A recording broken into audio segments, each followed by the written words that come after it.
Hi and welcome. Today we are going to see about two different functions called OnBecameVisible and OnBecameInvisible.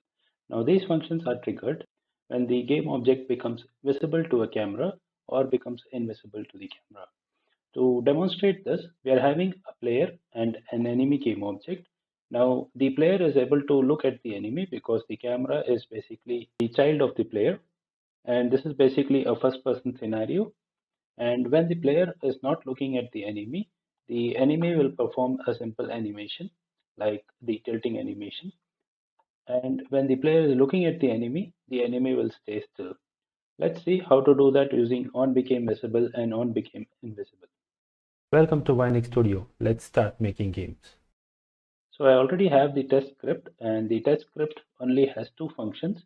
So let's go to the script.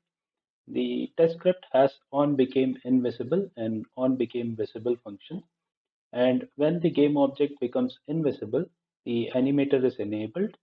And when the game object becomes visible, the animator is disabled. Now we also have debug logs to know whether the enemy is visible or invisible. So in the start, we are just getting the animator component. So let's go back to Unity and see what this script does.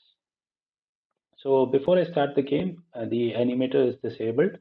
So when I start the game, so you can see that the debug.log is working. Now the enemy is visible, so I can see the enemy here. Now let's go ahead and rotate the player so that the enemy becomes invisible. So as soon as the enemy goes out of frame, we can see the enemy is now invisible. And if you select the enemy game object, you can see the animator is enabled now. Now there is no way of looking at the enemy because if you try to look at the enemy even using the scene view, the onBecameVisible function will be called. So if I switch to the scene view, you can see the enemy is visible here. You can also see the debug log where the enemy visible has appeared. So if you're testing it in the Unity editor, onBecameVisible will be triggered even by the scene camera. So in case of a build, if you have more than one camera, if the game object is visible in either of the camera, onBecameVisible will be triggered.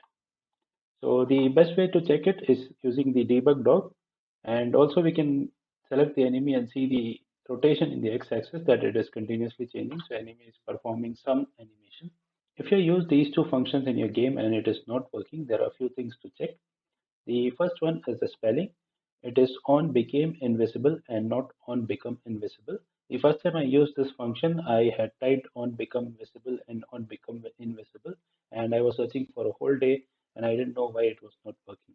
So it is on became invisible and on became visible. So you have to be very careful with the spellings and the capitalization. The other reason that it might not be working is your game object does not have a renderer. This function basically works based on the renderer. If there is no renderer component attached to your game object, then it will not be called. And basically, if you don't have a renderer, it will not be visible in your scene also. The next major reason why these functions are not called is because there might be multiple cameras in your scene and the game object might be visible in one of the cameras. So you can use these functions for many purposes.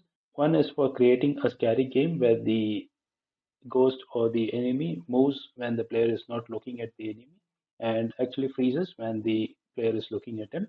The next option is for performance optimization.